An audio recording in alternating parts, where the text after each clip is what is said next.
Comisiones de Seguridad Interior, Justicia, Cultura y Comunicación Informática.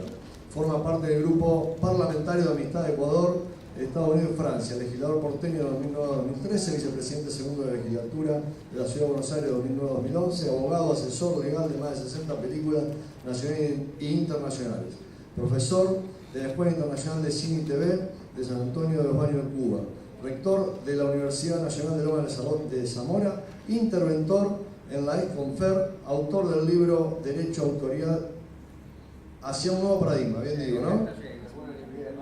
Exactamente. Y observó para Amnistía Internacional la situación de presos políticos y pueblo originario en Paraguay, Brasil y Chile. Fuerte aplauso, Julio Raffo.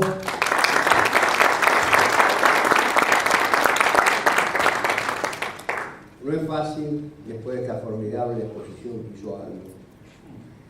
Pero bueno, vamos a hacer lo posible para estar. Quiero comenzar con el agradecimiento por haberme invitado a estar con ustedes, Juan y los compañeros que nos ayudan a organizar esto. Para mí es emocionante venir acá. Yo cuando venía para acá recordaba la emoción que sentí cuando tenía 20 años. Yo me crié en Buenos Aires, pero soy provinciano de Mendoza. Y aprendí en el libro de Lafon, Historia de Derecho Constitucional, unos provincianos que bajaron a caballo y ataron en las pirámides de Mayo sus caballos para contribuir a corregir un rumbo equivocado del país, y que en esos provincianos ya santafesinos y entrerrianos siempre le dio en mi corazón un recuerdo y un homenaje permanente a esa acción. También me gustó mucho, y lo hago, me monto en la reflexión que hizo Juan, que inesperada, yo pensé que iba a ser una especie de presentación escéptica, pero hizo una presentación filosófica de cómo ve, cómo considero que se deben ver estas cosas. Cuando subrayó la importancia de las preguntas, yo le he dedicado varias décadas a la enseñanza de la filosofía del derecho, que es una rama de la filosofía general, ¿no? Vamos a conectarlo esto con el tema. Pero ahí aprendí algo que saben todos el final, pero quizás no saben los antecedentes. Aquella frase de Sócrates, solo sé que no sé nada, que nació porque Sócrates le fue a hacer la consulta, algunos de ustedes lo recuerdan, al oráculo de Delfos, y le preguntó quién es el hombre más sabio de toda Grecia. Y el oráculo dijo Sócrates.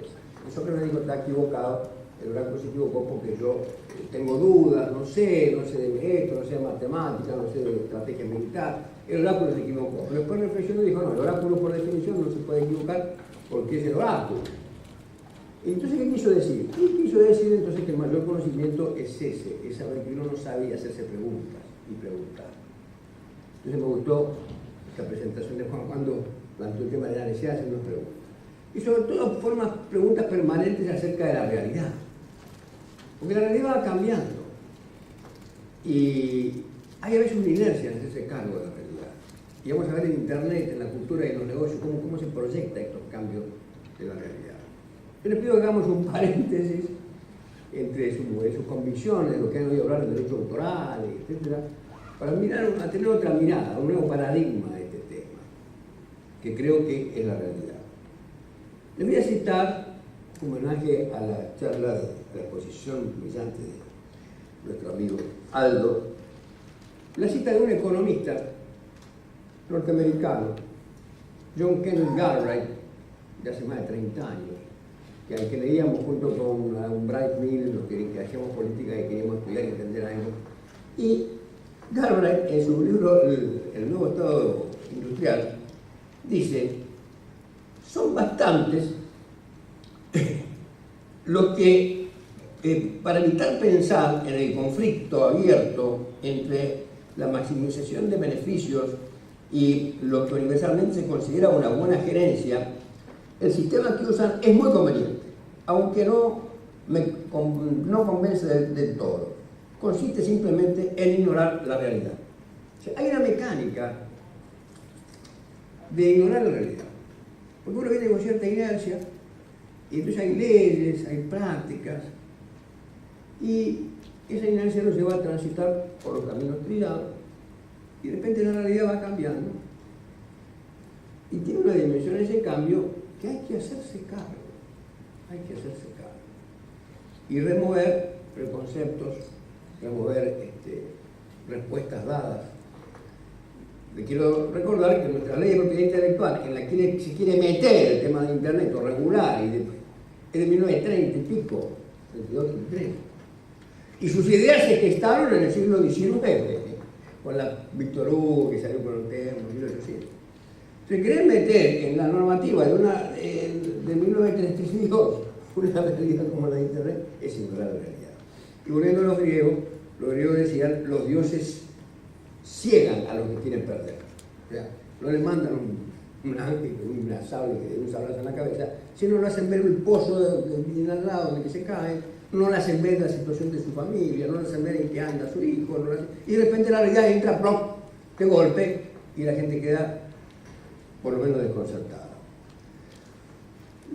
Digo esto porque lo obvio, hay un nuevo mundo para el acceso a la cultura, a la información, a la educación, al entretenimiento, a la ciencia, a la política, a los negocios de Internet. Acá algo señalaba que el 65% esto de la intercambio de servicios. Y por eso de servicios, por una parte, está impregnado o pasa o atraviesa por la red de Internet. Películas como tienen costo de $100 millones, como fue en su momento Titanic, o lo que fuere, se exportan o se importan ahora tal vez por Internet, no pasan por los puertos, no. Se prestan servicios de call center en un país para otro, y es un volumen. Esto, ya vamos a analizar qué callos ha pisado esto y por qué esta resistencia a asumir esta realidad. Si bien el carozo de la exposición mía es el tema de la... Hablé de poner el reloj para controlarme, por favor, el tiempo. Tiene que ver con la cultura. Vamos entonces a tomar un ejemplo como qué pasó inicialmente con la cultura, con el libro, que era la expresión de la cultura, y después la música. Anterior a los tipos móviles de la imprenta que desarrolló Gutenberg, los autores eran los juglares, cantaban, se reunían 10, 15, 50, no sé, alguna gente, se transmitía oralmente esto, y no había mucha posibilidad de una gran circulación masiva de las obras literarias y musicales. Hasta que apareció este gran aporte de la imprenta, por los tipos móviles de la imprenta, y apareció el libro. Esto fue fabuloso. Saben que la imprenta se desarrolla como un último extractor de la Edad Media. Se considera como un detonante del Renacimiento. Es un producto medieval, la obra de Gutenberg, que inicia el Renacimiento. Ahí el autor escribe, un imprentero que después es reemplazado por el editor publica, y entonces le permite llegar al autor a personas desconocidas y a mercados desconocidos, porque se exporta el libro, se vende. Muy bien, ese imprentero, dueño de la imprenta, es sustituido inmediatamente por un empresario que es el editor, que lo subcontrata al dueño de la imprenta. Entonces aparece esta importantísima figura como intermediario necesario entre el autor y el público de la obra del autor, que a su vez hace naturalmente su necesario correspondiente negocio, invirtiendo y vendiendo. Pero ¿qué sucedió? Este personaje necesario, protagonista de la difusión de la cultura, de pronto en su crecimiento comenzó a disciplinar ambos términos de la relación. No, este tema no interesa. Escribir otra cosa. El libro es muy largo, tenés que acortarlo. El estilo no pega con el estilo de esta editorial. te vamos a poner un corrector de estilo. Y la verdad, bien, pero te pongo el tema. Y por los mecanismos de la manipulación del mercado, se empieza también a disciplinar al consumidor. Aparece un concepto que, a mi juicio, circula con una impunidad. El ejemplo de bestseller. Es muy bueno porque se vendió mucho. Yo le digo a mis amigos, yo prefiero los bestwriters que los bestsellers. Porque todavía no sé si se vendió mucho, quiere decir que el libro es bueno o es malo. El asunto es que durante décadas largas, este personaje creció en la música, pasó por algo parecido. En mi ejercicio profesional de larga década de tema de derecho autoral, he visto músicos subordinados de esta manera por las Sony Music y todas estas grandes empresas. Aparece Internet. Internet genera un salto, primero cuantitativo y después cualitativo en esta situación. Le quita a este intermediario, no lo empuja, no lo saca, les quita su carácter de ser necesario y excluyente. Porque le permite al autor hacer una obra y llegar a 500.000, 500.000, 1 millón, 2 millones, 10 millones de destinatarios casi inmediatamente, con costo marginal casi cero. Y entonces la cultura, la información, el conocimiento, el entretenimiento, el debate, empieza a pasar por un circuito que deja de estar controlado por la empresa intermediaria. Noten ustedes qué curioso, que los grandes enemigos del tema de la circulación de los bienes culturales por Internet, que hay que disciplinarlo, que no sé qué, que taringa, no son los autores, son o las multinacionales, la Sony Music, la Warner Music, las grandes productoras, la Motion Picture, que representa a las grandes empresas de cine norteamericanas, esos son. Bueno, no solo le quita su carácter necesario en dimensión necesaria, sino que abarata o hace prácticamente desaparecer costos empresariales. ¿Cuánto dinero se necesitaría tener, o se hubiera necesitado tener, para tener una boca de venta en todas las ciudades del país o del mundo? ¿Cuánto dinero necesitó Mercado Libre para tener una boca de expendio y hacer la empresa esta de Internet y de venta de libros y de productos que llega a todas las ciudades del mundo? La diferencia es infinita.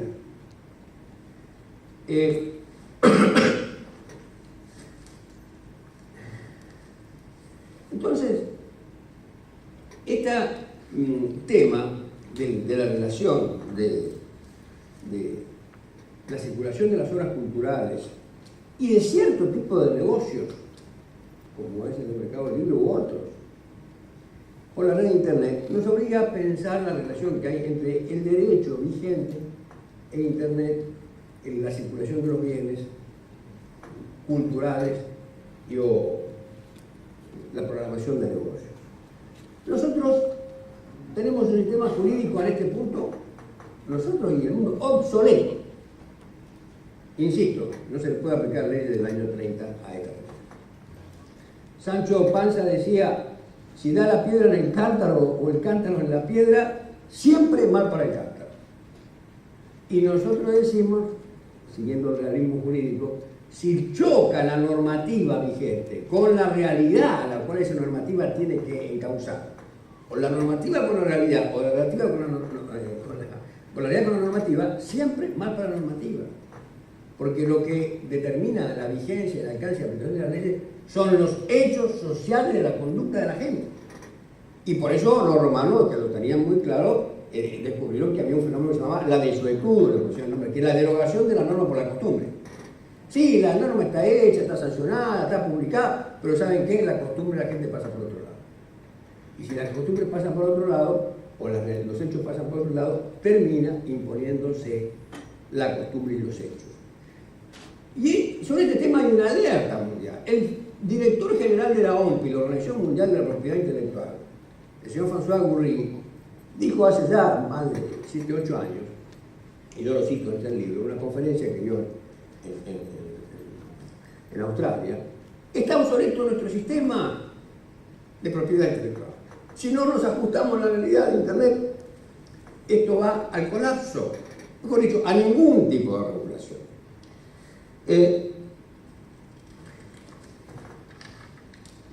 Fijémonos que este avance tecnológico, a mi juicio, ha producido un fenómeno de llevarse por delante derechos, y yo soy autor de 12 libros publicados y una película que se estrenó en el circuito comercial y la puse hace unos años en YouTube y la tengo más de 40.000 espectadores. Así que hablo como autor también. No vengo de afuera a decir los autores. Yo soy autor, pero creo que la realidad que estoy viendo empuja a considerar que este desarrollo tecnológico es equivalente o parecido a cómo se llevó puesto la tecnología, el sagrado derecho de la propiedad inmobiliaria. El sagrado derecho de la propiedad inmobiliaria, de los tiempos de los romanos, el Código Civil de Bresal y el Nuevo Código. Ustedes saben que dice que uno tiene el dueño exclusivo del terreno hacia abajo y hacia arriba sin límite. Y esto se puso en vigencia para atender un problema y evitar un conflicto, que era que el vecino me hacía un balcón sobre mi terreno, y yo le decía, ese balcón está en mi terreno. Y el vecino me decía, no está en tu terreno porque no lo toca. No, nada de tu balcón, pues sí, no toca, pero avanza sobre mi superficie. Y al avanzar sobre la superficie, avanzó sobre mi terreno. Y el Código Civil da acción para decirle al vecino, saca ese balcón, porque si bien no lo toca, pero avanzó. Pero de pronto se desarrolló tecnológicamente la aviación comercial. Y los aviones pasan por los terrenos de todo y no le piden permiso a nadie. Si vamos a estar a la letra del Código Civil y a estos hechos, teóricamente un enajenado que no viviese la realidad podría decir, mire, este paso del avión que está lucrando con su comercio de transporte de bienes y personas, pasando sobre mi terreno, yo quiero que no pase, o quiero hacerle pagar un canon. Mire señor, esta norma literalmente se puede aplicar a esto, pero ¿sabe qué? Esta novedad se llevó puesto su derecho de propiedad en los términos con que está escrito en el Código Civil. Pero no solo la aviación, las comunicaciones también. Porque por la casa de todos nosotros pasan las señales de radio y televisión, de televisión abierta que van al vecino o de telefonía celular.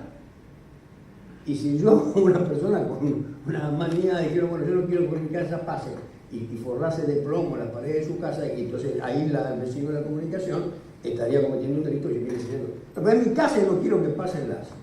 Hay un personaje de una de las series está de Netflix que dice que se enferma con la señal de radio y televisión y que anda bloqueando su casa. ¿Pueden imaginarse esto? Señor, la tecnología de las comunicaciones se llevó puesto cierta dimensión del derecho de la propiedad inmobiliaria. Y yo entiendo que la tecnología de Internet se está llevando y se ha llevado puesto la concepción decimonónica del derecho de propiedad autoral.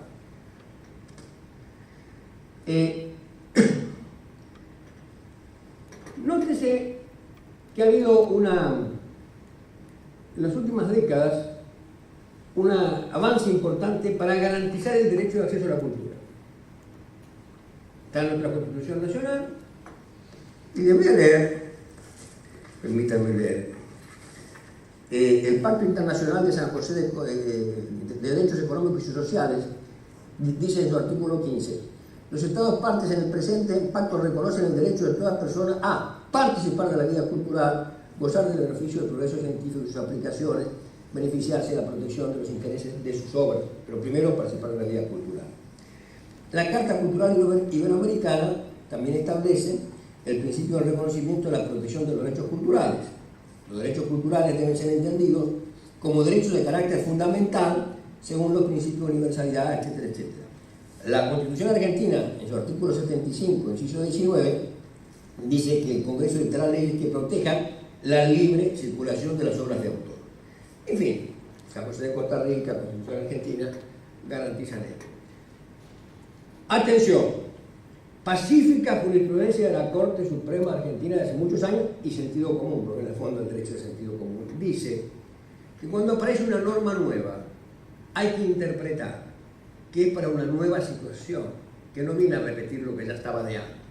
Se presume que el legislador no es torpe. Yo, que he sido legislador de la ciudad y soy diputado de la Nacional, sé que esa presunción no es necesariamente cierta, pero para que funcione el sistema jurídico se entiende que si aparece una nueva norma es porque está modificando lo anterior, porque si no, no aparecería otra norma. Entonces no hay que confundir este derecho de acceso a la cultura con una norma que ya estaba de mucho antes, de 1853, por lo menos en nuestro país, por la Constitución que se hizo acá en Santa Fe, que es el derecho al comercio, a ejercer el comercio, a comprar y vender, el derecho de acceder al mercado.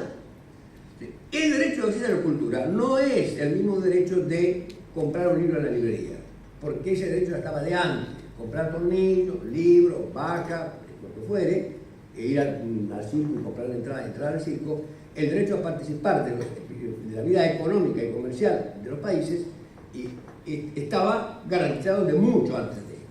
Quiere decir que si aparecen normas constitucionales o pactos de jerarquía constitucional que nos vienen a hablar de un derecho que no se mencionaba antes, que es el acceso a la cultura, es que hay algo nuevo en esto.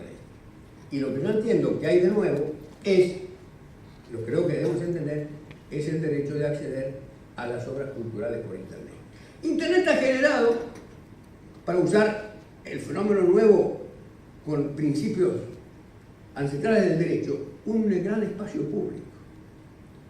El más gigantesco espacio público jamás imaginado, en el que todos, o prácticamente todos, o muchísimos, no todos, porque bueno, hay siempre exclusiones desgraciadas en combatir, pero se tiene un acceso gigantesco, no solo por la computadora del colegio, por el celular. Entonces ese espacio público, debo pensar que se rige por las normas del espacio público. Y acá aparece la intención de meter el vino nuevo en las odres viejas, que es meter, embretar a Internet en las leyes de propiedad intelectual, la 11723, que es incompatible con este fenómeno social. ¿Por qué? Alguien sube un libro, una música, a YouTube o lo sube a Internet. Alguien en otro lado lo ve y lo baja y lo accede. Yo pregunto, ¿qué diferencia hay de esto cuando yo tomo una estatua y la pongo en el jardín de mi casa y la gente pasa por la vereda y se detiene a mirarla? O no se detiene, la ve, la estudia, la usufructúa mirándola.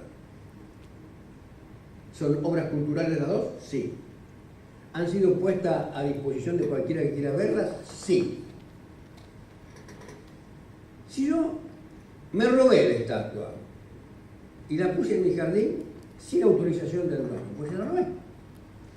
¿Esto quiere decir que a los que pasen por la calle y la miren hay que meterlos presos? Parate. Yo pasé y no me pregunto si la estatua Rafa la puso con permiso del dueño, sin permiso, la hizo él o la robó. La veo, la disfruto y sigo caminando. Bueno, eso es lo que se pretende hacer con las personas que acceden a una obra cultural subida a Internet. Yo entiendo que el que sube y se roba la estatua está cometiendo un delito. Pero el que pasa y la mira por ahí no. Entiendo que el que sube a la red de Internet sin autorización una obra autoral está cometiendo una transgresión. Pero el que accede a esa obra, no. El que accede a esa obra está transitando por este gigantesco espacio público y está haciendo algo análogo a lo que yo hago cuando veo y paso y me pongo a mirar una estatua, el frente de un edificio. Los edificios son obras arquitectónicas. Las obras arquitectónicas son obras autorales. Están protegidas por la ley de propiedad autoral. Ah, pero ¿y si el grafo no le pagó al arquitecto o le robó el plano, vamos a meterlo preso al que la mira? Un disparate.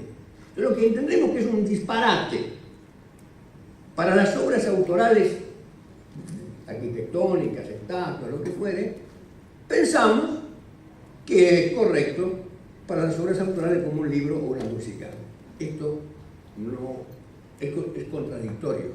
es contradictorio con el propio concepto de espacio público y por el propio funcionamiento de la propia ley de propiedad intelectual con relación a cierto tipo de obras. No, pero acceden a la obra y yo que hice el autor que escribí este libro, ¿cuánto me paga el que la lee por internet? Y cuando pasa el paseante frente ahí al Museo de Bellas Artes en Buenos Aires y se detiene a mirar la obra de Botero, ¿cuánto le paga Botero? Cuando ustedes se paran a ver una obra arquitectónica, el puente, lo que fuere, ¿cuánto le pagan al arquitecto que la diseñó? ¿Por qué necesariamente el sistema de remuneración del autor tiene que pasar por una tasa o un precio que debe pagar una persona cada vez que la ve? Esto es un privilegio que han tenido algunas obras autorales, pero no todas. Digo, ni los cuadros, ni las esculturas, ni las obras arquitectónicas, jamás funcionó así. Entonces quieren hacer creer ese personaje central que es la empresa intermediadora que fue desplazada por internet, que ese sistema de remuneración es esencial a todas las obras culturales. No es así. Fue así, puede ser otro. Segundo, entiendo que es absolutamente lícito acceder a una obra puesta en el espacio público. El problema es si el que la puso, lo puso legalmente y ilegalmente, el problema de él, pero no yo que accedo. Ah, bueno, pero ahí aparece Taringa y que a vos te permite acceder a esa obra y te pones, sí, señor. Y si acá uno de ustedes me pide un libro y yo agarro y se lo mando con una moto a la casa, y el libro yo lo robé, hay que meter preso al que se lo presté, no le importa, me encontré este libro, sí lo tengo. Cuando uno presta un libro le pregunta al otro, ¿pero vos lo compraste legalmente o te lo robaste? Todo lo que hemos prestado o hemos recibido libros prestados, creo que esa pregunta no la hicimos nunca. Ah, pero el que Taringa lucra porque pone su publicidad, sí. Y entonces el que lleva la moto que lleva un libro de un lado a otro, hay que meterlo preso porque está lucrando, es un servicio que presta, está lucrando. Un disparate. Nos han hecho creer que es normal aplicar las leyes antiguas a un fenómeno nuevo, inclusive con un alcance con que no se aplicaban antes. Copiar el libro. Yo soy de la generación que íbamos a la biblioteca pública, pedíamos los libros, sacábamos los cuadernos y anotábamos y copiábamos partes enteras del libro. No existía ni la fotocopiadora, pero la copiábamos. Ya, si lo copio en la biblioteca no es delito, pero si lo copio del espacio de internet es delito. ¿Qué se trata de esto? ¿Cómo puede ser que se quiera obstaculizar el acceso a la cultura aplicando una interpretación que no resiste ni siquiera el análisis comparado con el conjunto de los bienes culturales? Es más, si uno saca la lupa y reflexiona en profundidad en esta tradición, saben que la protección de las obras autorales nació en el mundo anglosajón como una protección al copiado, por eso se llama copyright, ¿no? El derecho de copiado, que el empresario, el imprentero, el editor tenía el derecho a copiar y otro no, un derecho a copiado. Bueno, ¿y cuándo se produce la copia de una obra autoral? La copia es una reproducción de la obra autoral. Si hacemos una reflexión técnica vamos a llevarnos alguna sorpresa, porque cuando yo bajo una película a un disco rígido o una música, en mi disco rígido no se registra la película. En mi disco rígido se registran una serie de instrucciones u órdenes de un programa que, si lo pongo en otra computadora, al leerlas y hacerlas operacionales, va a permitirme reproducir en mi pantalla la película. El copiado, la reproducción de la película, se produce cuando el otro la ve. Porque no se produce cuando uno está bajando las instrucciones que permiten esa posterior reproducción. Si yo agarro un DVD y lo empiezo a mirar, no veo la película. Ah, pero ahí hay instrucciones, sí. Pero hay instrucciones muy diferentes que conducen al mismo resultado. Ustedes saben que hay distintos lenguajes para las instrucciones de las computadoras. Está el lenguaje de máquina, que tiene cierta complejidad, y después cada programa tiene su distinto lenguaje. Yo cuando empecé a estudiar esto había un programa que se llamaba Fortran, que era para programar con unas tarjetas, ese programa. Quiere decir que no hay realmente un copiado de la película, ni una reproducción de la película, técnicamente hablando. Cuando uno baja esta serie de instrucciones,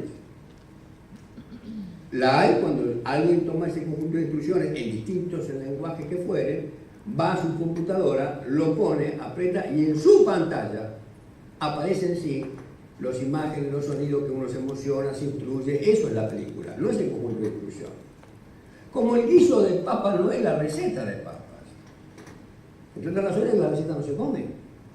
La receta son una serie de instrucciones que me permiten ir a la cocina de mi casa y hacer el guiso. Con las obras naturales pasa lo mismo. Y entonces, si aplicamos estos principios generales, que distinguimos lo que es la obra de lo que es el soporte y los soportes de las instrucciones que permiten a una máquina posterior reproducirla, vamos a entender que ahí no hay copiado. El copiado lo hace cada uno en su casa cuando lo pone. Y ese copiado cuando lo hace en su casa, con la finalidad de acceder a la cultura, entiendo que está tutelada por estas nuevas garantías que les acabo de leer. Y que, así como la tecnología aérea atropelló el derecho de propiedad inmobiliario, estas nuevas garantías que bendicen el acceso a la cultura vienen a limitar el derecho de propiedad autoral en beneficio de la persona que accede a estos contenidos, sin la finalidad de lucrar o sustituir al editor, sin la finalidad de copiarlo para salir a venderlo, sin la finalidad de reproducirlo para cobrar una tasa, sino con la finalidad de, yo hice un proyecto de ley, primero lo había presentado Pino Solano, yo era asesor de él, en aquel momento lo hemos reiterado, diciendo esto textualmente, que me parece que está ya garantizado por las normas que le acabo de citar, pero para que quede claro, el acceso a obras autorales por la red de internet, con la finalidad exclusiva de instruirse, educarse, emocionarse, entretenerse, y sin ánimo de lucro de ninguna naturaleza, en ámbitos familiares o de estudio, está protegido por la garantía de acceso a la cultura y no puede ser considerado delito. Ahora, si quien difunde estas cosas además pone una publicidad, una convocatoria, una actividades comerciales, bueno, esto es otro tema que también es una actividad lícita. Lo único que habría de ilícito a combatir es en la persona que sube al espacio internet sin permiso del autor. Pero este es un tema distinto de las personas que acceden.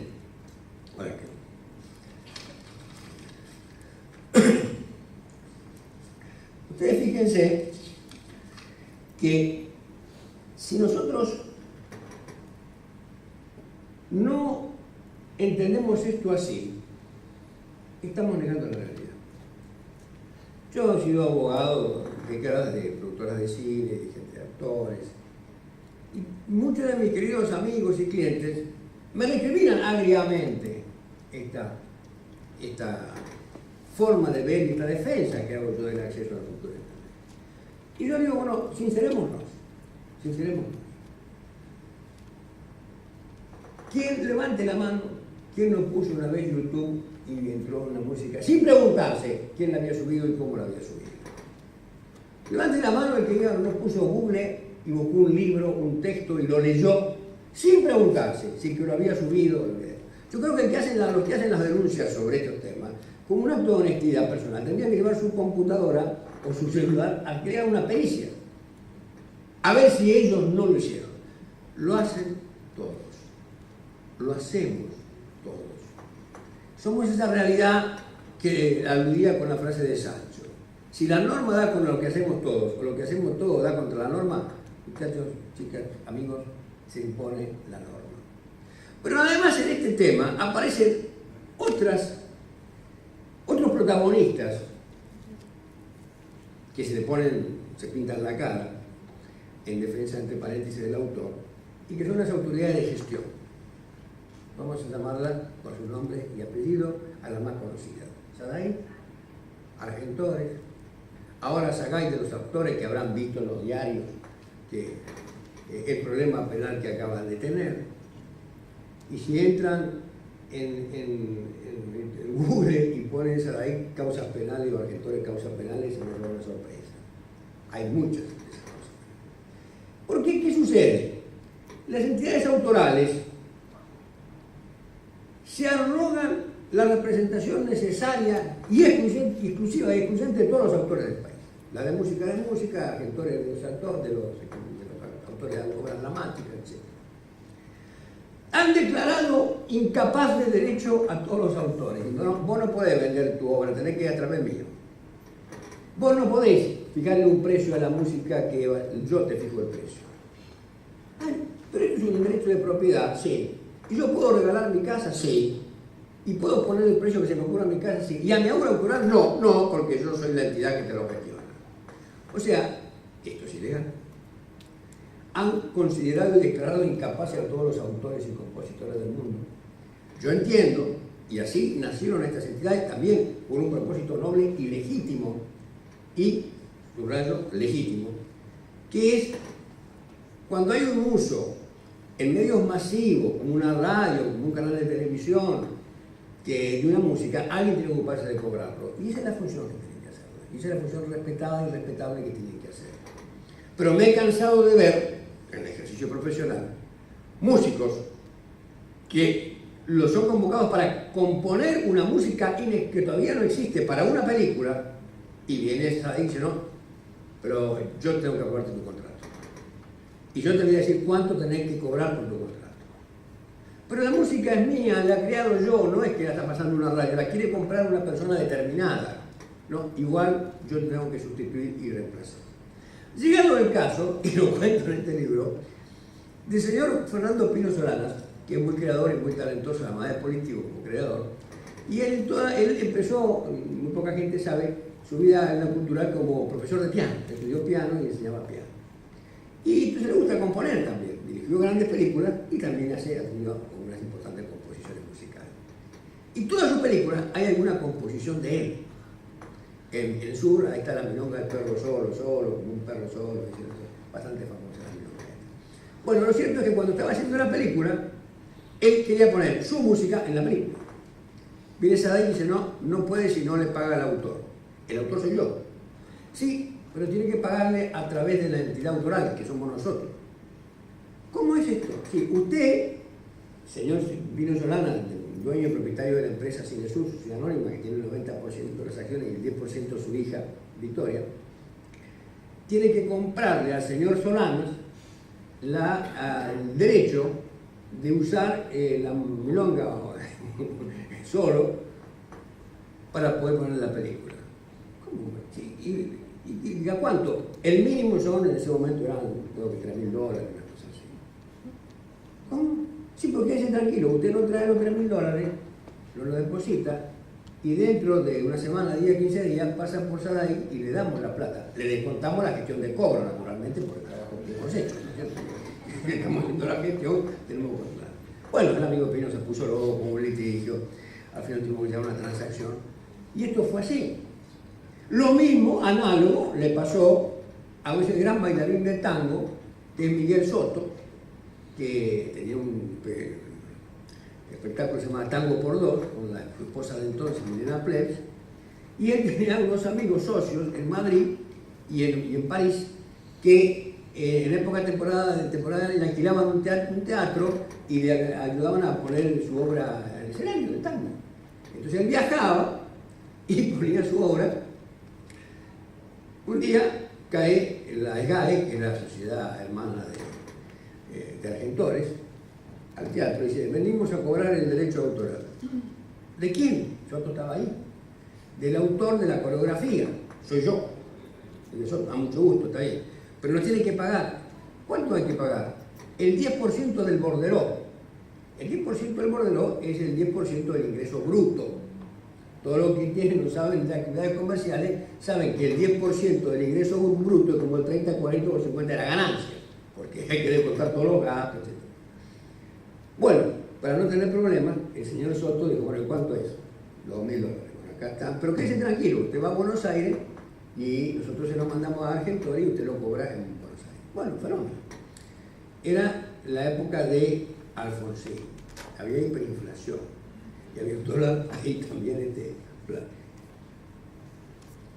2 años y no llegaba la plata. Vino a ver a mí como abogado. Julio dice, ¿hace 2 años? Bueno, vamos a ir a Argentores a reclamar. Fuimos a Argentores a reclamar y dice, no, mire, seguramente lo que pasa es que los empresarios son un tipo que no pagan, el empresario no habrá pagado. Perdón, señor, el empresario soy yo, acá está el depósito que hice hace 2 años. Bueno, la SGAE no nos ha mandado el dinero. Bueno, exíjanle que lo manden. Usted me lo presentan a mí. Yo lo presenté para mí, me dijeron que lo mandaban. Vamos a ver qué hacer. Como no hacían nada, mandamos una carta de documento. Intimamos a la Sociedad de Argentores a requerirle al SGAE que me mande la plata que yo, Miguel Soto, empresario, deposité para mí, Miguel Soto, autor de la coreografía, y que me pague. Respuesta de Argentores, durante un tiempo la tenían un cuadrito, de verdad, y está contado esto. No le permitimos que hostilice o trate despreciativamente a nuestras entidades armadas. Pero papá, yo soy tu socio. Puse la plata, no me llega.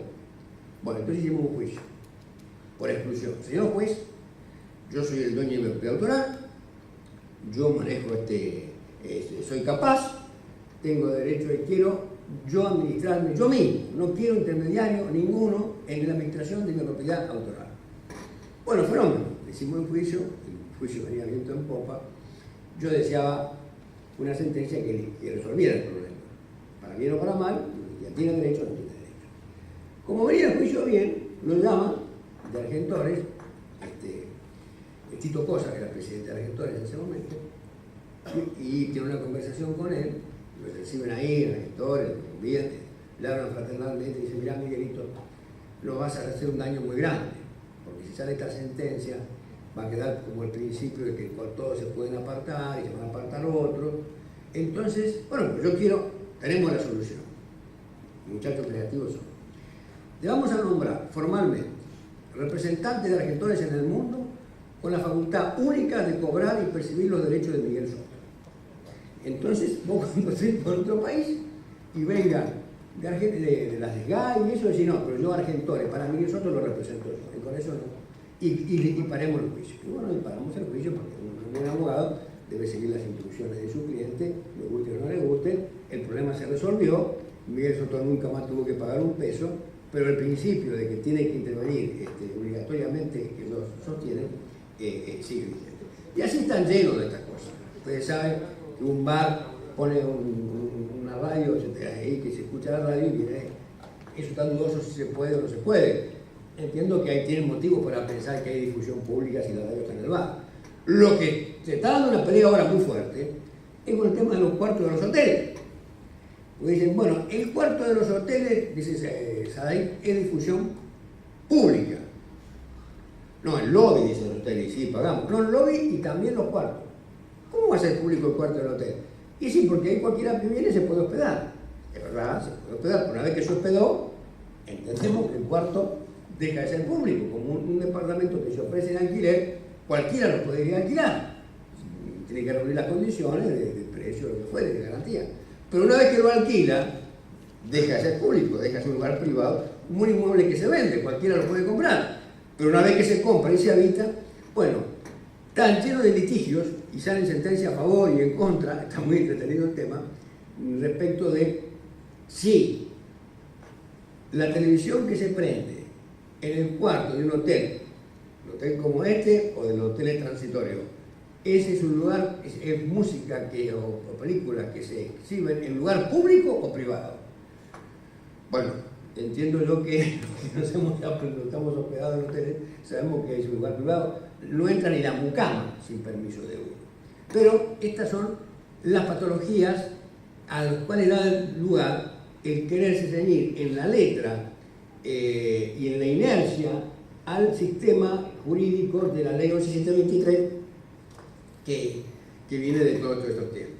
Yo estoy dando desde la cátedra, desde la política, una pelea en favor de, como ahora ya lo han visto, del libre acceso a las obras autorales por internet y a no oponer trabas o no ejercer este tipo de acciones que son verdaderos chantajes. Ya han visto los chicos que hicieron taringa, que los sometieron a proceso penal y cada dos desaparecen y van y algunas causas se prescriben y se resuelven de una manera, se resuelven de otra, pero me parece a mí que intentar aplicar una legislación, como decía yo, nacida en su principio en el siglo XIX y aprobada en 1930 a favor de internet, es un verdadero disparate. Es una pelea que yo estoy seguro que la vamos a ganar. No sé cuándo se va a ganar definitivamente, la vamos a ganar. Yo termino con esto porque me gusta coleccionar anécdotas. No sé si ustedes vieron una formidable película de Gino Pontecorvo que se llama La Batalla de Argelia.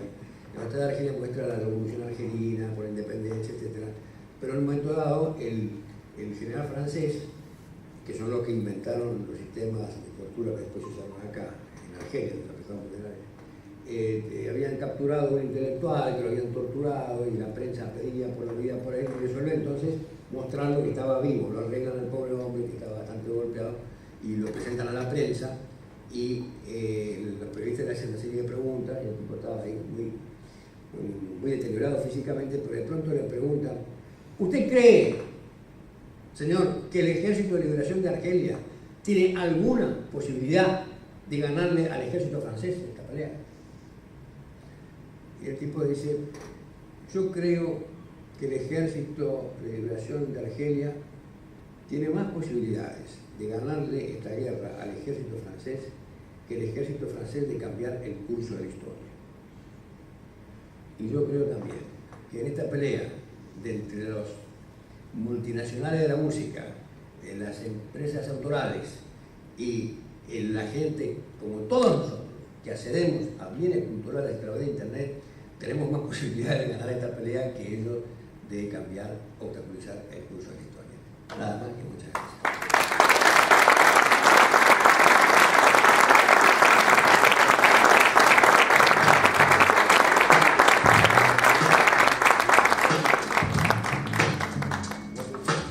Hola, ¿alguna pregunta? Yo soy profesor muchos años y cuando no hay preguntas pasa una de las cosas, aunque todo el mundo entendió todo, nadie entendió nada.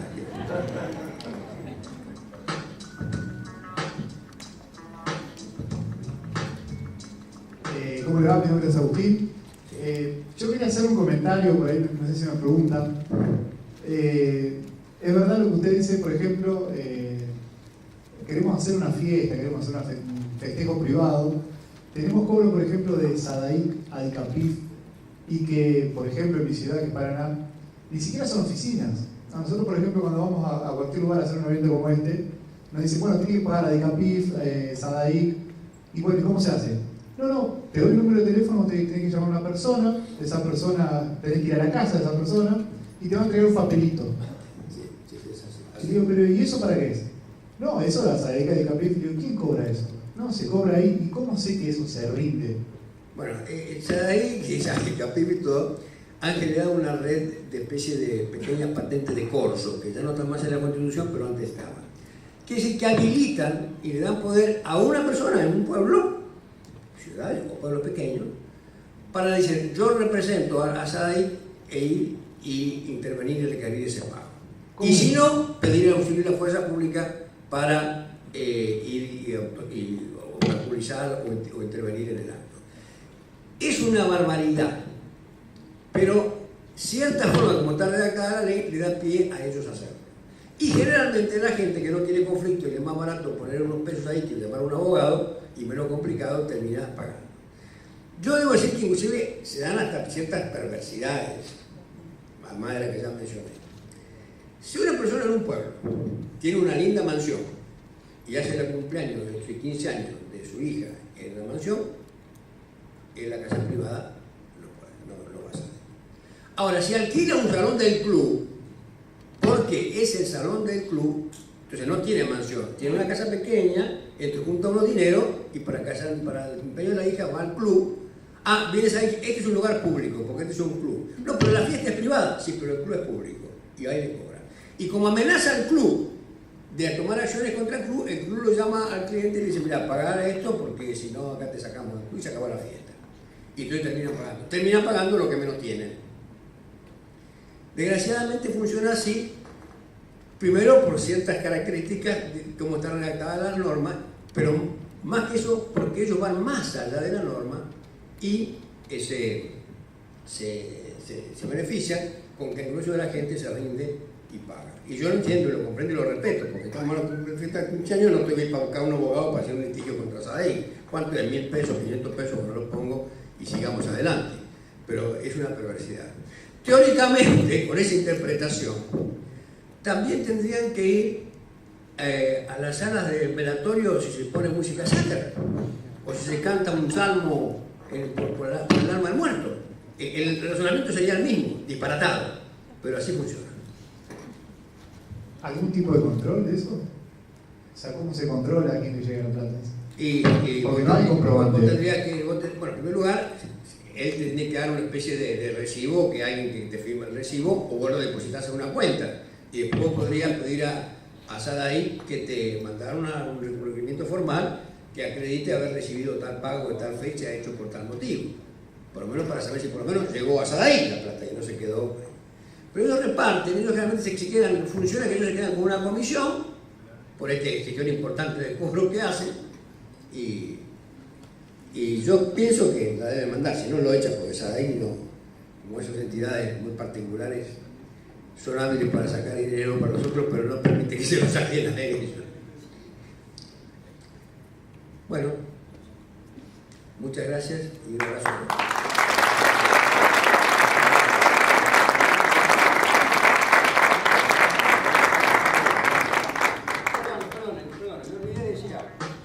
Porque, como decía el amigo Unamuno, hay momentos en que callarse es mentir. Y a mí no me gusta ni mentir ni consentir. Lo que voy a decir acá, lo dije atrás de esas cortinas, estaba Juan ahí, creo que delante. La exposición de mi querido amigo Aldo ha sido formidable. Pero hay una cosa que yo he discrepado con él en otras oportunidades y he vuelto a discrepar con él. Nosotros en el Frente Renovador, los diputados y senadores del Frente Renovador, cuando hemos levantado una mano apoyando un proyecto del Ejecutivo, lo hemos hecho con el convencimiento que estamos ayudando a un país, no a un gobierno. Cuando vinieron los holdouts y economistas, grandes economistas, como Aldo Piñalegui, Roberto Labaña, Ben, que asesoraba al amigo Scioli, Carlos Leiva, que es un economista que fue colaborador de Gelba, dijeron, no hay otro remedio, no es lo mejor, pero hay que salir del paso y hay que votarlo. Levantamos la mano votando a los holdouts, no para ayudar a Mauricio Macri, sino para ayudar a la Argentina a salir de un pozo, un fango que estaba atrapado. Y así ha sido en todos los casos que me levantan. Nos podemos haber equivocado, se puede haber equivocado otro referente y podemos haber cometido errores humanos. Pero siempre que levantamos la mano para apoyar y votar un proyecto, nunca ha sido con la intención de ayudar a un gobierno, siempre con la intención de ayudar al país. Gracias.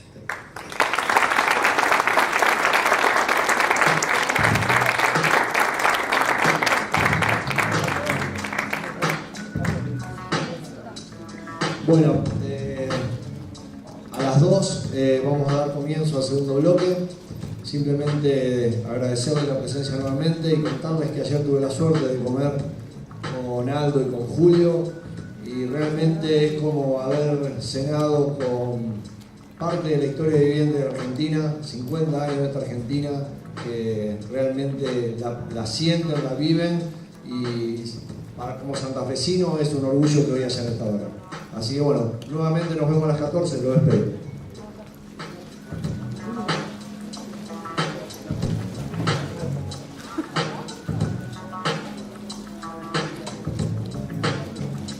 Comisiones de Seguridad Interior, Justicia, Cultura y Comunicación Informática.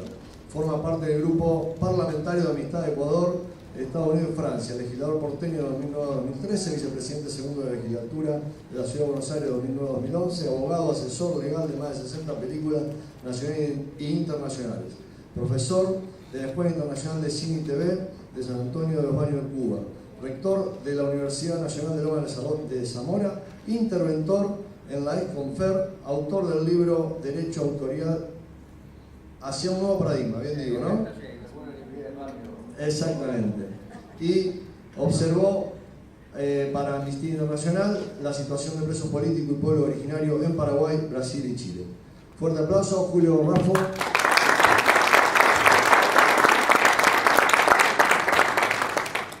No es fácil después de esta formidable exposición que hizo Aldo. Pero bueno, vamos a hacer lo posible para estar. Quiero comenzar con el agradecimiento por haberme invitado a estar con ustedes, Juan y los compañeros que nos ayudan a organizar esto. Para mí es emocionante venir acá. Yo cuando venía para acá recordaba la emoción que sentí cuando tenía 20 años. Yo me crié en Buenos Aires, pero soy provinciano de Mendoza. Y aprendí en el libro de la fonda, no sé, matemática, no sé, de estrategia militar. El oráculo se equivocó. Pero después reflexionó y dijo, no, el oráculo por definición no se puede equivocar porque es el oráculo. Entonces, ¿qué quiso decir? ¿Qué quiso decir entonces que el mayor conocimiento es ese? Es saber que uno no sabe y hacerse preguntas y preguntar. Entonces me gustó esta presentación de Juan cuando planteó el tema de la necesidad de hacernos preguntas. Y sobre todo forma preguntas permanentes acerca de la realidad. Porque la realidad va cambiando. Y hay a veces una inercia en hacerse cargo de la realidad. Y vamos a ver en Internet, en la cultura y en los negocios, cómo se proyecta estos cambios de la realidad. Yo les pido que hagamos un paréntesis entre sus convicciones, lo que han oído hablar del derecho autoral, etc., para a tener otra mirada, un nuevo paradigma de este tema, que creo que es la realidad. Les voy a citar, como homenaje a la charla, a la exposición brillante de nuestro amigo Aldo, la cita de un economista norteamericano, John Kenneth Galbraith, de hace más de 30 años, al que leíamos junto con un Bright Mill, los que hacíamos política y queríamos estudiar y entender algo. Y Galbraith, en su libro El Nuevo Estado Industrial, dice, son bastantes los que, para evitar pensar en el conflicto abierto entre el golpe y la gente queda por lo menos desconcertada. Digo esto porque lo obvio, hay un nuevo mundo para el acceso a la cultura, a la información, a la educación, al entretenimiento, a la ciencia, a la política, a los negocios de Internet. Acá algo señalaba que el 65% esto de la intercambio de servicios. Y por eso de servicios, por una parte, está impregnado o pasa o atraviesa por la red de Internet. Películas como tienen costo de $100 millones, como fue en su momento Titanic, lo que fuere, se exportan o se importan ahora tal vez por Internet, no pasan por los puertos, no. Se prestan servicios de call center de un país para otro y es un volumen. Esto ya vamos a analizar qué callos ha pisado esto y por qué esta resistencia a asumir esta realidad. Si bien el carozo de la exposición mía es el tema de la... Voy a poner el reloj para controlarme, por favor, el tiempo. Tiene que ver con la cultura. Vamos entonces a tomar un ejemplo como qué pasó inicialmente con la cultura, con el libro, la maximización de beneficios y lo que universalmente se considera una buena gerencia. El sistema que usan es muy conveniente, aunque no convence del todo. Consiste simplemente en ignorar la realidad. O sea, hay una mecánica de ignorar la realidad. Porque uno viene con cierta inercia, y entonces hay leyes, hay prácticas, y esa inercia nos lleva a transitar por los caminos trillados, y de repente la realidad va cambiando, y tiene una dimensión ese cambio que hay que hacerse cargo, y remover preconceptos, remover respuestas dadas quiero recordar que nuestra ley de propiedad intelectual, en la que se quiere meter el tema de Internet o regular, es de 1930 y pico, 32, 33. Y sus ideas se gestaron en el siglo XIX, con la Víctor Hugo, que salió con el tema, 1800. Se quiere meter en la normativa de 1932 una realidad como la de Internet, es ignorar la realidad. Y volviendo a los griegos decían, los dioses ciegan a los que quieren perder. O sea, no le mandan un ángel con una sable que le dé un sablazo en la cabeza, sino lo hacen ver el pozo que viene al lado en el que se cae, no le hacen ver la situación de su familia, no le hacen ver en qué anda su hijo, y de repente la realidad entra, ¡plop! Tengo una historia de derecho constitucional, unos provincianos que bajaron a caballo y ataron en las pirámides de Mayo sus caballos para contribuir a corregir un rumbo equivocado del país, y que en esos provincianos ya santafesinos y entrerrianos siempre le dio en mi corazón un recuerdo y un homenaje permanente a esa acción.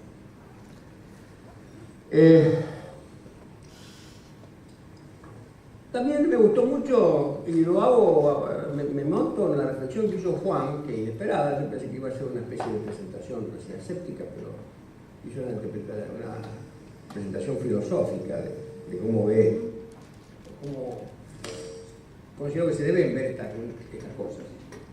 Cuando subrayó la importancia de las preguntas, yo le he dedicado varias décadas a la enseñanza de la filosofía del derecho, que es una rama de la filosofía general, ¿no? Ya vamos a conectarlo esto con el tema. Pero ahí aprendí algo que saben todos el final, pero quizás no saben los antecedentes. Aquella frase de Sócrates, solo sé que no sé nada, que nació porque Sócrates le fue a hacer la consulta, algunos de ustedes lo recuerdan, al oráculo de Delfos, y le preguntó quién es el hombre más sabio de toda Grecia. Y el oráculo dijo Sócrates. Y Sócrates dijo, está equivocado, el oráculo se equivocó porque yo tengo dudas, no sé de